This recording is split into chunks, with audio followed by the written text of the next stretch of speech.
A client was convinced she couldn't apply for jobs until she met every single requirement listed. She'd been looking for months. 0 applications submitted. I had a choice in that moment. I could keep asking questions, explore her perfectionism, dig into what was underneath.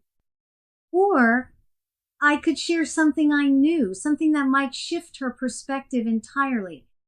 Today, we're talking about when and how to share knowledge and insights in coaching. Here's the dilemma every coach faces.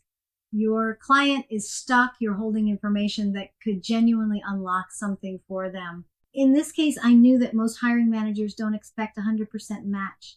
I knew there's research showing different patterns in how men and women approach job requirements.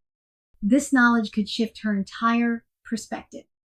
So do you continue asking open-ended questions, or do you offer what you know? The question isn't whether you can share. We established that in the last video. The question is, when does sharing serve the client versus serving your own need to help? Sometimes you genuinely hold information that could create new learning for your client. And ICF 2025 explicitly includes knowledge as something coaches can share alongside observations and feelings. But here's the distinction. This isn't about showing how smart you are. It's about offering material they can choose to use or discard. Information with no attachment to whether they take it. The litmus test is simple. Is this share for their benefit or for your ego? If you're honest with yourself, you'll know the difference. ICF puts it this way in marker 711. Shares observations, insights, and feelings without attachment that have the potential to create new learning for the client.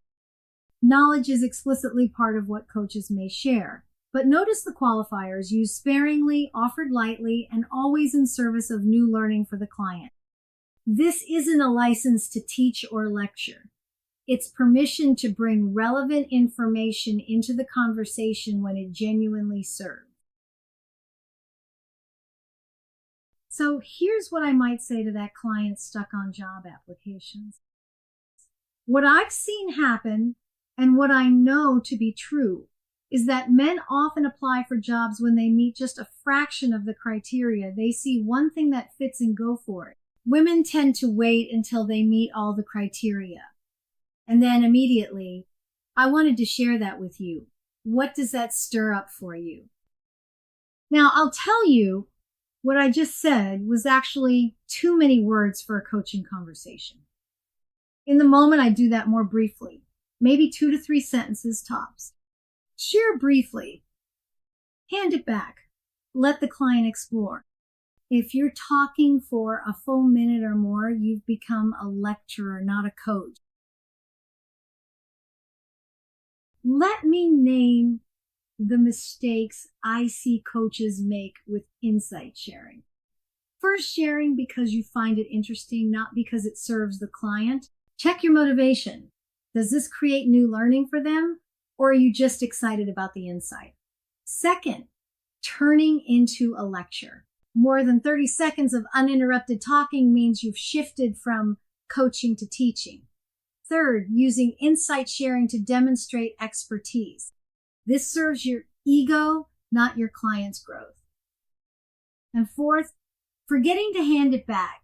You share the insight, but don't follow up with a question. The client sits there waiting, and the coaching conversation stalls. Remember, your knowledge is material for the coaching. It's not the coaching itself. Your insights, observations, and knowledge are ingredients, never the main course. The client's exploration is always the focus. Brief insight under 30 seconds. Plus a powerful question. That's how knowledge serves growth without hijacking the coaching process. In the next video, we'll explore how to hold everything you share without attachment, the key to ensuring your insights truly serve the client's agenda, not yours.